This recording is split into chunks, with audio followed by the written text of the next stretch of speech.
Dans l'actualité de ce Sport FM Midi, la bonne opération de Dito, Maranatha et Asco. Tous ces clubs ont pris 3 points à l'extérieur lors de la 4e journée de la D1 nationale de football. Le leader Gomido n'a pu ramener qu'un point de Sokodé, idem pour son dauphin Sarah Football Club en déplacement à Tchamba, en deuxième division où l'on a disputé la 3e journée de la compétition. Kotoko désormais seul aux commandes dans la zone sud. Antandeau n'y arrive plus, 3e défaite en autant de sorties pour les jaunes de Kodjovia-Kopé. Dans la zone nord, Agoua de Kusuntu est toujours au contrôle après la 3e journée. ASOTR, étoile filante, finale dame du championnat Lomé commune et golf de volleyball. En basketball, l'on a bouclé les matchs de la saison régulière, place aux playoffs. Et puis, c'est lundi, le journal Magazine invite Hugues Orobi-Rode, directeur général de World Sport Management, une agence spécialisée dans l'événementiel sportif, la gestion de carrière des joueurs. Hugues Orobi-Rode, bonjour, bonne arrivée. Bonjour Franck. Mesdames, Messieurs, le journal de la rédaction, bienvenue, bonjour à tous. Franck Mouniaman, le journal sur Sport FM. Et l'on commence avec la 4e journée de la D1 nationale de football en fin de semaine dernière. Et le match au sommet, vous le savez, opposait Semassi à Gomido, à Sokodé à l'arrivée. Un but partout entre les deux clubs, entre Guerrier et Showboys. Un résultat nul, acquis au mental selon le coach Orobodi Hamdan de Semassi. On a pris 2 Messi, dès la fin, on a égalisé. Bon, lui disait on devait rapporter ce match dès le premier mi-temps. 15-20 minutes, Gomido ne sait pas là où nous prendre. Bon, on a fait une petite erreur, ils ont marqué. C'est le mental que les joueurs ont affiché. Ils ont pris jusqu'à la fin. Dieu merci. Un point, ça vaut mieux que 0. Je vous dis la vérité, il y a du travail. C'est prêt à dire dans la semaine. Quelques anciens vont revenir. On va essayer de voir comment mélanger avec les nouveaux. Voilà, Bodi Hamdan, coach de Semassi, de Sokodé. Komi Adika, coach de Gomido, ne veut pas rougir après ce match nul. Les erreurs, ça fait cash et on assume les conséquences. C'est une mauvaise appréciation de la balle et un faux rebond, je peux dire. C'est compte tenu de l'état du terrain. Puisque on avait joué là la première mi-temps, on savait comment le terrain est. Donc, on ne peut pas dire que c'est une erreur puisqu'il y a l'état du terrain. Mais quand tu te fais, on part avec un point, ce n'est pas mal. Je félicite les joueurs qui se sont donné cœur à eux, parce que c'est pas facile. On a joué contre les terrains aussi, et c'est pas facile de jouer sur une telle pelouse. Mais Dieu merci, l'objectif n'est pas atteint. Mais pour nous, c'était de chercher au minimum un point, et on l'a pris. À l'instant, Komi Adika, entraîneur de Gomido, interrogé par Guler Inoussa, Sarah Football Club de Bafilo, en déplacement à Tchamba, s'en est sorti avec un match nul de 1 partout contre Koroki. Le technicien malien du club de Tchamba, Traoré Brahima, analyse le jeu de son équipe. Ça a été un match non lié, je pense, pour moi. Mais je m'attendais à ça. Vu les conditions que les enfants se sont entraînés dans la semaine, et ça, c'est un problème interne. Mais ce qui nous a manqué aujourd'hui, surtout en premier temps, ça, c'est manque de combativité. Les enfants, ils n'étaient pas là. Donc, ils dégageaient toutes les balles. Donc, alors que ce n'est pas leur force. Je l'ai dit de projet de jouer. Donc, heureusement pour nous, on a su égaliser. Mais je pense qu'en deuxième mi-temps, ça a été un sens unique. On a eu des opportunités pour marquer le deuxième but. Mais malheureusement pour nous, je pense que c'est écrit quelque part qu'aujourd'hui, ça allait être un match. Je ne m'inquiétais pas du tout avec cette équipe-là. On peut reconquérir le titre et de conserver le titre, Inch'Allah. À l'instant, Traoré Brahima, entraîneur de Koroki, Métété de Tchamba devant Morou Fousseni et Maranatha de Fiokpo qui gagne son premier match de la saison à l'extérieur et c'est face à l'AS Togoport battu 1-0. C'est un triomphe pour le club de Fiokpo, pense le coach Amek Tokodo Mensa. Je félicite beaucoup mes joueurs, les supporters, les dirigeants, tout le public de Lomé. Togoport, c'est une grande équipe et ils viennent de sortir d'une grande compétition. Donc, ils sont obligés de nous acculer. Mais vu la potentialité de mes joueurs, on a pu les contenir jusqu'à la fin. On pouvait même marquer 2 ou 3 buts si mes coéquipiers étaient lucides devant le but. Maranatha a retrouvé sa vitesse de croisière. Certainement, par la grâce de Dieu, je vous avais dit l'autre fois. Avec le temps, on va monter. Et j'étais venu à Lomé très tardivement. Maintenant, ça commence par payer. Amet Tokodo Mensa, entraîneur des messagers de Fiokpo devant Prosper Agboklou et le Jelikiou aussi pour Asco, victorieux à Lomé. Les condonnants ont surpris la SOTR au stade de la Jeunesse Club d'Agoé. 1-0. Écoutez la stratégie de jeu mise en place par Patumbi Liabe, coach adjoint d'Asco. Déjà, nous avons décidé de faire une descente opération commandant Lomé parce qu'on traverse des moments un peu difficiles. On est venu avec un effectif réduit. J'ai dit aux enfants de croire qu'eux aussi peuvent jouer et c'est ce qu'ils ont fait ce soir. Je ne ferai que les remercier. Et pourtant, la SOTR était bien en place. Quel a été votre plan pour gagner? Je pense que c'est le dispositif tactique que j'ai mis en place qui a de jouer OTR. Je me suis beaucoup renseigné sur cette formation. J'ai eu leurs forces, leurs faiblesses. Je pense que j'ai joué un peu sur leurs faiblesses pour les avoir ce soir. Des nouvelles du coach Maurice Noufdien? Le coach Noufdien, il est là. Je pense qu'il va quitter avec nous bien demain, il va nous rejoindre à Kara. Voilà, Akpatoum Bilieb, coach adjoint d'Asco de Kara, interrogé par Kelly Akwesodito, réalise aussi une bonne sortie. Les robots rouges font le hold-up à Kara face à l'SCK 1-0.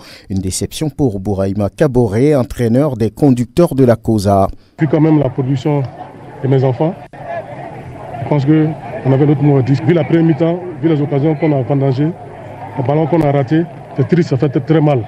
Très mal. En première mi-temps, on aurait dû marquer 2, 3 et personne n'aurait crié au scandale. Mais c'est le football et ils ont eu leur occasion, ils ont profité, ils ont marqué. Et c'est vrai, ça fait mal, mais on a pas eu du jeu. La chance n'a pas été de notre côté ce soir. Je pense qu'il faut continuer à travailler, avec ces jeunes gens. Il ne faut pas baisser les bras et garder encore la tête sur les épaules, continuer à travailler pour que l'équipe s'améliore de jour en jour. Bouraïma Kaboré, entraîneur de la SCK, interrogé par King Agoro. Ange de Notier a perdu à Dapaon devant Fouadan 2-0. Et puis Bikinti, qui recevait pour la première fois cette saison à Bassar, a eu raison de Boulouissou 2-0. Après cette 4e journée, naturellement, Gomido est en tête du championnat, suivi donc de Sarah Football Club. Hugues Roby-Rode, vous êtes dans le domaine du football. Est-ce que vous suivez de près cette compétition de la première division nationale de football? Oui, tout à fait. Quand je suis sur le territoire, je me permets de suivre quelques matchs du championnat et voir à peu près le niveau des joueurs et des équipes sur place. Alors, il y a déjà des joueurs qui vous ont frappé dans l'œil? Non, j'aime pas trop chaque fois ressortir des noms. Je préfère les taire et les inciter plutôt à beaucoup plus de travail. Et par contre, je pourrais dire que pour l'instant, je n'ai pas encore vu d'équipe, disons, de potentiel champion se dégager. Les équipes semblent être toutes en rodage. En rodage. Et puis en plus, les champions d'année dernière, le Gomido qui se prépare pour la Coupe africaine, semble ne pas être encore totalement au point. Donc je peux dire que le niveau du championnat, toutes les équipes ont pratiquement le même niveau, se battent. Et vous allez voir aujourd'hui la position des équipes telles que l'AS OTR, telles que l'AS Europort, peut-être ne reflèteront pas les mêmes positions à la fin du championnat. Donc pour l'instant, les joueurs, il y a 2 ou 3 qui semblent être intéressants, mais je préfère taire les noms pour l'instant. Alors, et les activités de World Sport Management qui est dans le domaine de l'événementiel sportif, le placement des joueurs, quelle est l'actualité? Non, je peux dire que World Sport Management se porte bien. On a eu un mercato assez chargé en Europe avec quelques joueurs. Donc là, on est de retour. On pensait être en pause, mais par contre, on a encore beaucoup de sollicitations par rapport aux clubs africains qui doivent jouer les coupes intercontinentales. Et vous savez très bien, donc, ils sont en train de se préparer, de se faire un recrutement. Donc, pour l'instant, on est encore très sollicité. On espérait se reposer un peu pour un peu mettre la main à la pâte au championnat local, mais c'est pas encore le cas. Donc, il y a encore quelques sollicitudes au niveau de l'Afrique centrale, notamment, où le mercato continue toujours. Donc, on y travaille. Je peux dire que la société se porte à merveille. Alors, vous êtes souvent prononcé au niveau du football malien. Est-ce qu'il y a une raison pour ça? En fait, c'est vrai que nous, la société, on a des bureaux un peu partout, notamment que ce soit après le Togo, on s'est développé au Mali et on a quelques bureaux maintenant au Niger notamment et puis tout récemment au Burkina. Le fait est que nous sommes tout le temps à la recherche des meilleurs talents, disons des joueurs pour les meilleurs potentiels. Et moi, je dis souvent, aujourd'hui, l'idéal est d'aller un peu plus vers la base. Et c'est cette base, c'est ce travail à la base dont nous manquons aujourd'hui au Togo. Aujourd'hui, nous n'avons pas de championnat de cadet, championnat junior qui nous permettent de ressortir des talents parce que les clubs aujourd'hui sont tous dans ce qu'on appelle le football business. Et quand vous amenez un joueur en Europe, on veut des jeunes joueurs, ou notamment maximum 21 ans, qui sont capables de travailler 1 ou 2 années de plus pour un peu améliorer leur tard afin maintenant d'être exposés vers les grands clubs. Mais nous, aujourd'hui, nous nous limitons tout récemment vers le championnat de D1 et de D2 et on a quelques difficultés là à ressortir des très bons jeunes. On a des joueurs, certes, de bons talents, mais qui sont un peu plus âgés. Vous avez des joueurs, par exemple, de 24 à 30 ans. Notamment. Donc, c'est cette difficulté que nous avons au niveau du Togo. Ça ne marche pas en Europe. Et ça ne marche pas. Ça ne marche pas. Vous avez vu, par exemple, le cas du latéral gauche de Dito, qui est souvent appelé la sélection nationale. Kouloum Maghibé. Et Kouloum aurait eu un âge un peu plus jeune, qu'il aurait déjà quitté, qu'il aurait déjà fait le tremplin ailleurs. Vous voyez à peu près. Donc, nous incitons la fédération, notamment, à travers les ligues, à organiser un championnat de jeunes pour vraiment faire un meilleur travail et ressortir de bons talents. Nous disons toujours que le potentiel, il est partout. Nous n'avons pas spécifié peut-être le Mali, la Côte d'Ivoire et autres pays comme étant meilleur potentiel que le Togo. Non. Et d'ailleurs, on a vu tout récemment quand le Togo a participé aux éliminatoires de la CAN 2019 en U17, ouais. Ils étaient pratiquement au même niveau que les Ghanéens qui se sont qualifiés. Vous voyez à peu près. Donc quand on veut, on peut améliorer et on peut faire un bon travail. Donc c'est peut-être l'envie ou les moyens qui manquent pour mettre cela en place. Et donc vous allez voir qu'au Togo, beaucoup de recruteurs ne passent pas. Ils sont peu sur le championnat, pas de recruteurs des clubs européens. Et parce que quand on fait la demande, on voit que les âges ne coïncident pas vraiment avec ce que recherchent les clubs. Bien. La deuxième division nationale de football disputée, elle, sa troisième journée, Kotoko se retrouve seul en tête de la zone sud. Des Porcs épiques se sont imposés sur les installations d'espoir d'Uzio, 1-0. Et ce qui fait quand même la déception de l'entraîneur du club d'Uzio, Joël Atou. 2 défaites d'affilée, je pense que c'est décevant. C'est très regrettable. Beaucoup d'occasions de but on a gâché. Mais bon, je ne sais pas. C'est un championnat et je l'ai déjà dit la fois dernière que le début ne compte pas, c'est la fin qui compte. Donc nous allons essayer de remonter le travail déjà à partir de mardi matin pour voir ce que va nous réserver le match prochain, la 4e journée contre le club final de Lomé. Et pourtant vous avez bien joué quand même. On a bien joué mais c'est des gâchis devant les buts. Plus de 12 occasions. Surtout la dernière. La dernière. Un bout d'orteil, ça fait une égalisation. Bon, c'est le football, il faut l'accepter.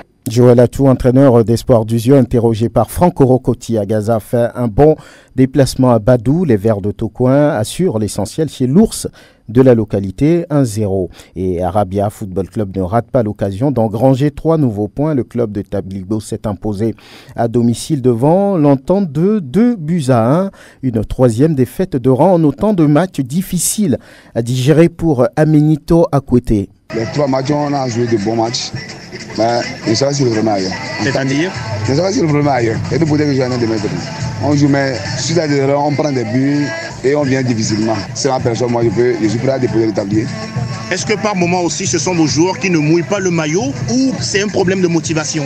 Non, d'abord, on les a motivés. Depuis la semaine écoulée, ils étaient conscients. Parce que l'année passée, on avait 2 défaites. Ils nous ont dit que ce serait la dernière défaite contre Rivaudier. Et ce soir, bon, j'étais un peu sûr. Je suis déçu. Mais bon moment, on va voir le bureau pour savoir qu'est-ce qu'on va faire. C'est une défaite qui me touche, honnêtement. Durant ma jeune carrière, je n'ai jamais eu 2 défaites consécutives. Et 3 défaites consécutives. Non, je ne comprends pas. Vous n'allez pas quand même démissionner? Bon, je vais d'abord le bureau. Si c'est ma personne, on va prendre le tablier. Amenito à côté, entraîneur de Entente de Lomé, très remonté après cette 3e défaite en autant de matchs. Et l'étoile filante qui ramène 3 points de son voyage à Aoto. Les Bleus du quartier commercial ont battu la Société Nouvelle des Phosphates du Togo, SNPT 2-1.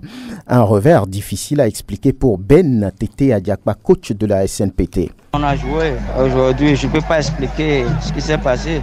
Le jeu, ça a été très difficile pour nous. Néanmoins, on a eu les ressources pour égaliser le but. Le tir au but, je ne sais pas comment c'est arrivé.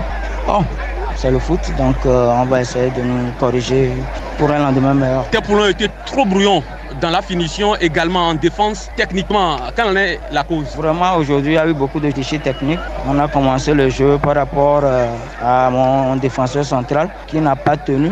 Donc, je n'ai pas compris. Donc, je l'ai sorti. Après, on a pu stabiliser quand même le jeu. Mais voilà qu'en deuxième partie, on a égalisé. Et quand on a commencé par jouer, le penalty est arrivé. Est-ce qu'il y a penalty? Il n'y a pas penalty. Je ne saurais le dire. Ça nous a coupé dans notre élan. Ben Tété Adjakba, entraîneur de la SNPT, interrogé par Luis Barthélémy Cessenou. Samedi déjà, Asfosa a tenu en échec Ifodje d'Atakpa, mais un but partout dans la zone nord. Agoua a fait jeu égal avec Foupa de Soutoubois, 0 but partout. Le Tchaoudou Athletic Club et l'AS Bina se quittent aussi d'Ozado. Score de parité un partout entre Kakadel de Diouffelgou et Unisport de Sokodé. Le match au Dalou Doumbé n'a pu être disputé pour raison d'agents de sécurité insuffisant. Et vous écoutez le journal sur Sport FM en direct du studio Messaniamé. Dans la suite de cette édition, les sports demain, tirage au sort de la CAN féminine de football et puis la suite de l'entretien avec Hugues Orobi-Rode. Et la suite de l'entretien avec Hugues Orobi-Rode qui est également, qui gère, on vous l'a dit, la gestion, qui gère les joueurs au niveau de leur carrière. Et on va parler aujourd'hui, encore une fois, du processus de changement de nationalité sportive. Mais qu'est-ce qu'on peut mettre dans ce processus-là? Oui, en fait, la FIFA a essayé de réglementer, disons, le processus de changement de nationalité, c'est-à-dire que la FIFA a essayé depuis 2004, en passant par le congrès de 2008, en se disant qu'il y a deux niveaux. Il y a la double nationalité et il y a aussi l'éligibilité du joueur en équipe nationale.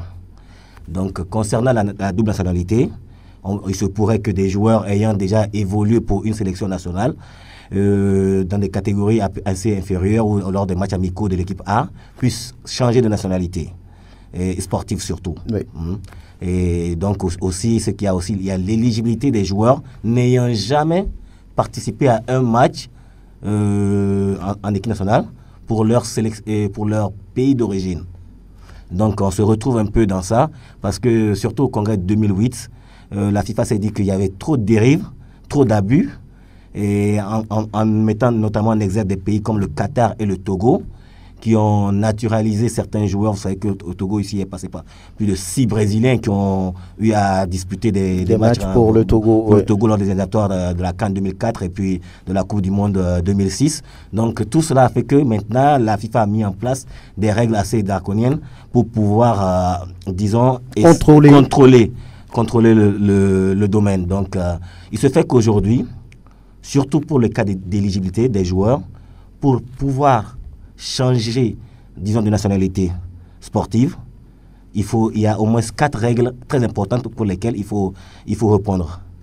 Il faut soit être né dans le pays d'abord, ou soit, deuxième règle, c'est d'avoir soit le père biologique ou la mère biologique qui est la nationalité du pays.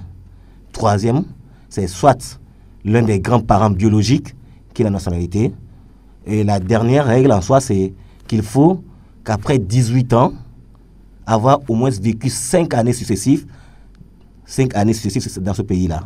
Donc il faut au moins avoir comme condition l'une des 4 conditions que je viens de citer. Oui, alors qu'est-ce qu'on peut dire par rapport à l'actualité de l'équipe nationale où James Oloufadé est visé par une réserve de la sélection ou bien de la fédération gambienne?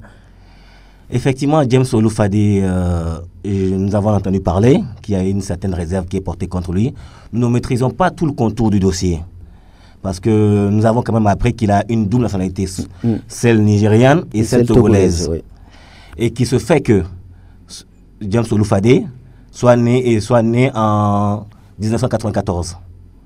Donc si je ne sais pas s'il est né au Togo ou pas. Pour répondre aux 4 critères que nous venons de citer, il faut que soit il soit né au Togo en 94, ou soit il est arrivé au Togo, mais qu'à partir qu'à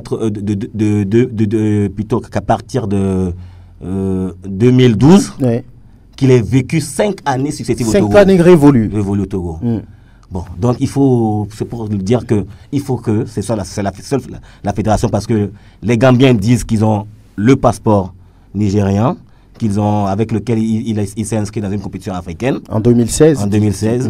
Et donc il faut que la fédération maintenant prouve si la plainte elle est bien fondée, prouve maintenant qu'il répond au moins à l'un des 4 critères que nous avons cités tout à l'heure. À savoir qu'il réside au Togo depuis 5 ans déjà. qu'il ait résidé au Togo depuis 5 ans, à partir de sa 18e année d'abord, ou soit qu'il soit né au Togo. Bien. Voilà.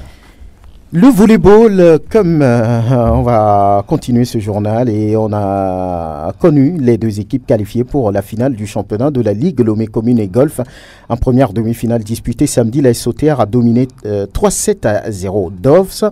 La qualité des services au cours du match est la clé du succès, estime Pana Agolo, l'entraîneur de la SOTR. Je ne dirais pas que c'est un match facile pour nous. Au début du championnat, côté dames, c'était l'équipe de Doves qui était l'équipe qui est en forme. Donc c'est le match le plus difficile que nous avons fait au cours de ce championnat. Même si on a gagné 3-0, c'était avec difficulté. Quelles sont les stratégies que vous avez mises en place pour arriver à déjouer Doves? Notre force, c'est le service, parce qu'on a des services puissants. Ça fait que l'adversaire n'arrive pas à construire son jeu. Parce qu'avec les attaques, certes, ça va venir, mais étant donné que les passes ne sont pas vraiment précises, on mise beaucoup plus sur les services. On a également vu qu'il y avait un collectif du côté de la SOTR. Oui, c'est un travail qu'on a voulu mettre en place depuis le début de ce championnat, en regroupant régulièrement les filles. Avec les filles, il y a toujours des petites histoires, mais on leur inculque l'esprit d'équipe et de leur montrer que le sport, ça regroupe, ça ne divise pas. Le ballon rond reste le principal. Elles sont dans un esprit commun avant de venir sur le terrain. C'est pourquoi le collectif est en train de prendre actuellement. Vous visez le trophée final, hein? Ah oui, c'est l'objectif principal. C'est l'objectif principal. Agolo Pana, entraîneur de la SOTR, interrogé par Angelo Folico en deuxième demi-finale, victoire laborieuse de l'étoile filante 3-7-2 face à la VBC et du basket, dernier match de la saison régulière disputé samedi en première division chez les messieurs. Melting porte sur classe Swallow 63-42, une belle victoire certes, mais pas de billets pour les playoffs. Et nous parlons tout de suite du continent avec le tirage au sort hier à Accra, au Ghana, de la CAN féminine de football 2018. Le pays hôte, le Ghana, loge dans la poule A aux côtés de l'Algérie, du Mali et du dernier finaliste, le Cameroun. Dans le groupe B, on note la présence du Nigeria, tenant du titre, de l'Afrique du Sud, de la Zambie et du Kenya qui a remplacé la Guinée équatoriale disqualifiée. Rappelons que la compétition a lieu au Ghana du 17 novembre au 1er décembre 2018. Les 3 premières sélections à la fin du tournoi vont représenter le continent, l'Afrique donc, à la Coupe du Monde en France en 2019. On va terminer cet entretien avec Hugues Roby-Rode. Quelles sont les activités à venir au niveau de World Sport Management? Pour l'instant, disons que nous sommes un peu concentrés sur le mercato de nos joueurs et tout à fait. Donc, pour l'instant, nous essayons de voir. Et nous sommes aussi quand même intéressés par ce qui se fait sur la place localement, notamment au niveau des joueurs, pour essayer de voir quel peut être notre apport pour encourager ces joueurs-là, ceux qui essayent vraiment de travailler, de se battre pour améliorer leur niveau. Et donc, nous sommes en train de réfléchir et notamment, nous allons voir à peu près dans les jours à venir qu'est-ce que nous pouvons faire. Hugues Roby-Rode, merci d'être venu. Merci Franck pour l'invitation. Et c'est la fin de cette édition de ce journal magazine mise en onde par Théo Ajavon. Merci aussi à Eloma Devon qui est chargé de la vidéo de cette édition. Une vidéo que vous allez retrouver sur le www.radiosportfmtg.com. Merci à la réalisation, merci à toute la rédaction, merci également à vous qui nous avez suivis. On compte sur vous, vous le savez, pour le prochain rendez-vous et à très bientôt.